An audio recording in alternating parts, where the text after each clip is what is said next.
trois défis majeurs. Le premier défi était lié à l'élaboration d'une méthode numérique pour la résolution des problèmes par éléments finis,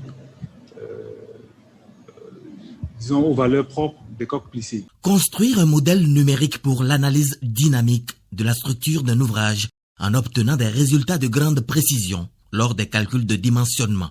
C'est l'une des raisons suffisantes qui ont motivé l'impétrant Georges Allais à procéder à cette recherche scientifique.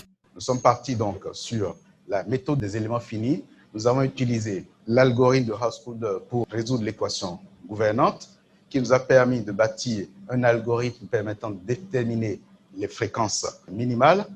Nous sommes ensuite partis sur un modèle géométrique qui nous a permis de sortir les angles d'arrêt de pli et les dimensions des plaques.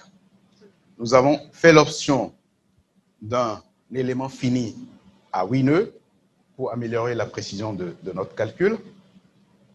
Ensuite, nous avons procédé au calcul des fréquences et déterminer les fréquences minimales qui permettent ensuite de repérer la position des joints élastoplastiques dans l'élément coque et nous avons proposé les différentes positions possibles de ces joints.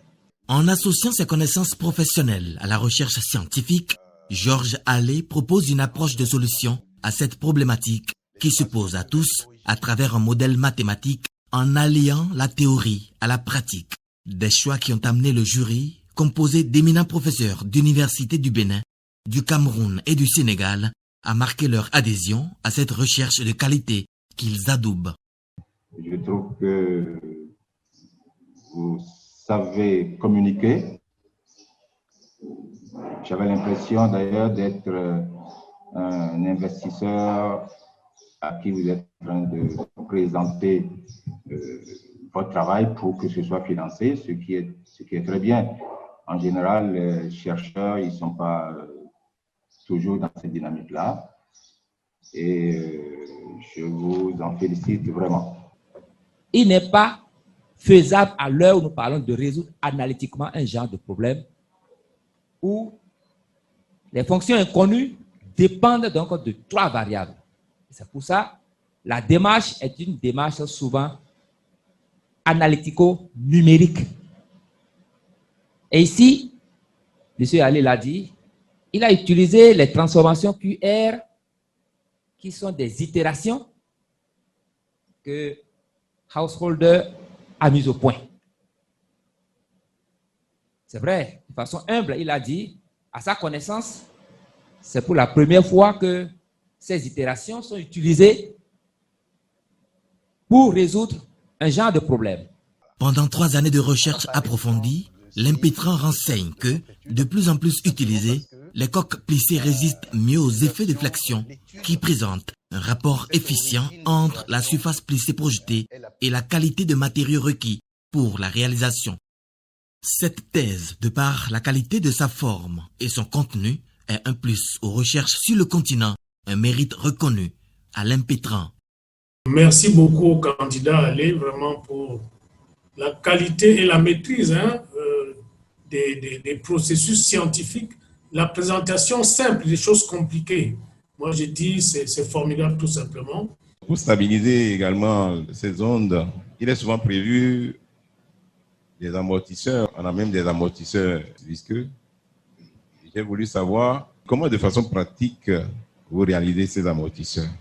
Après avoir calculé donc les fréquences et déterminé le nombre d'ondes correspondant, la réponse apportée par la structure est non seulement caractérisée par les nombres d'ondes, mais par les formes de ces ondes-là. Toutes les réponses de la structure n'ont pas les mêmes formes. Donc, il faut sortir cet élément aussi, la forme vibratoire. Et quand on a sorti la forme vibratoire, il faut vérifier ensuite, selon cette forme vibratoire et par rapport à l'axe central de l'élément coque, si on est dans un schéma où la forme vibratoire est symétrique ou antisymétrique. L'impétrant est une personne ressource BTP formée au Bénin, au Burkina Faso et en Suisse.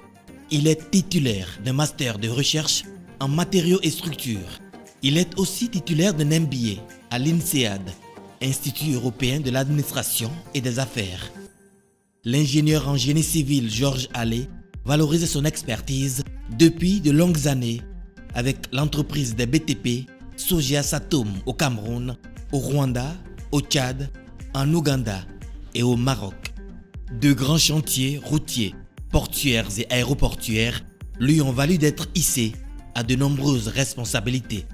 Directeur général Soja Satom Niger et aujourd'hui administrateur général de Colas Afrique, après un passage au poste de directeur de développement des projets d'infrastructure en partenariat public-privé pour 26 concessions en Afrique et au Moyen-Orient. Faudrait-il le rappeler, la construction de l'Afrique passe par ses propres ressources humaines et le désormais docteur Georges Allais en est un exemple.